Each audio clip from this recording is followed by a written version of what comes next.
Hi, my name is Marta Andhov. I'm assistant professor in public procurement law at our faculty, and I'm teaching international trade and public procurement law. So the course is closely connected to Danish course on EU Udbudsret, and the course talks about the process of conducting or concluding a public contract.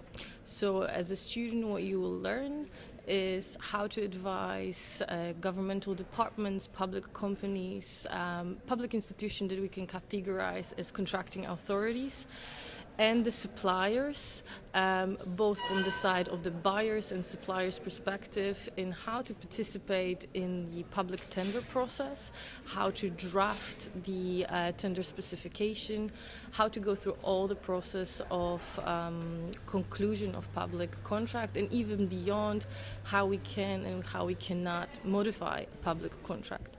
So that's pretty much a procedural course in which we're going through all those different stages. Public procurement is an extremely important aspect of international trade and economic factor on any domestic system. So from that perspective, we also will look on some of the most renowned international procurement regimes.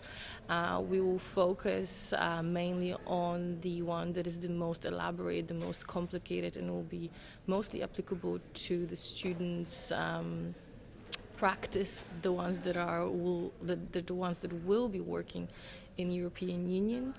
So we will look at the European Union public procurement system, but we will also look beyond EU. We will look on the World Trade Organization governmental procurement agreement, and we will also look at the United Nations International Commission, so in the UNCITRAL model law on public procurement.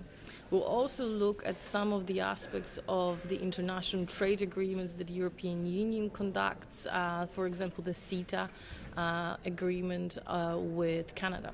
So besides all these detailed aspects of procurement law, what we also will address or include is how we apply some of the hot topics currently in the business area into the procurement process, into the governmental contracts, and those will be how we're dealing with the issues of bribery and corruption throughout the procurement process, how we're addressing issues of sustainability and corporate social responsibility in the procurement process, and how we can motivate the market to propose new innovative solutions and new technologies for the governmental contract.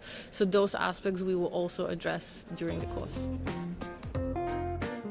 If you have a look on how much money is being spent each year through public procurement, only in the OECD countries, it accounts to about 1,000 billion euros each year.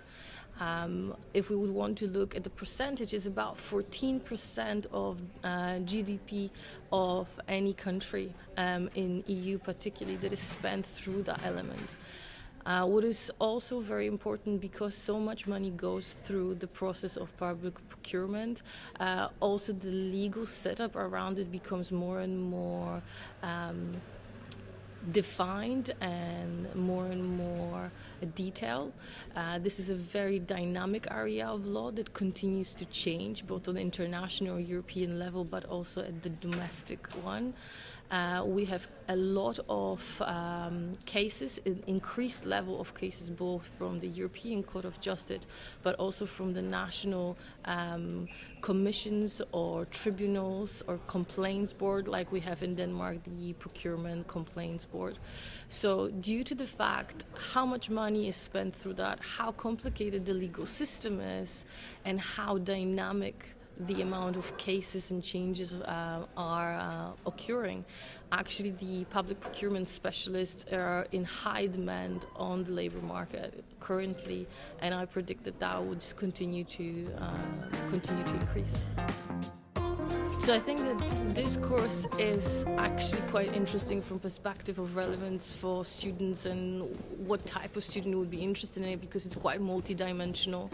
So because we are talking about commerce in which governments are involved. If you're interested in public law and public aspects of law, that's a course for you, because we will be talking about public interest. We will be talking about how it is different that the government needs to conduct themselves versus, let's say, a multinational company when they buy something. But on the other hand, because it's a setup of a trade, and we're talking about buying stuff, buying supplies, buying services, or building constructions, it is also very much a very practical area of law. So if you will be working in a law firm, if you will be working with multinational companies that will be bidding for public contracts, or if you will be working as a consul for public institutions or organizations, this would be also for you from perspective of private sort of commercial law very much at hand. And finally, as I mentioned earlier, because it's such a dynamic and quickly paced changing area of law, there is a tons of very interesting questions that are also open for anyone who would be potentially interested in an academic career doing their PhD and so on. And we do have both Professor Steentromer and myself here that are dealing with public procurement, so there are also possibilities of supervisions in this area of law at our faculty. Procurement, buying, supplying, contracts, and procedures.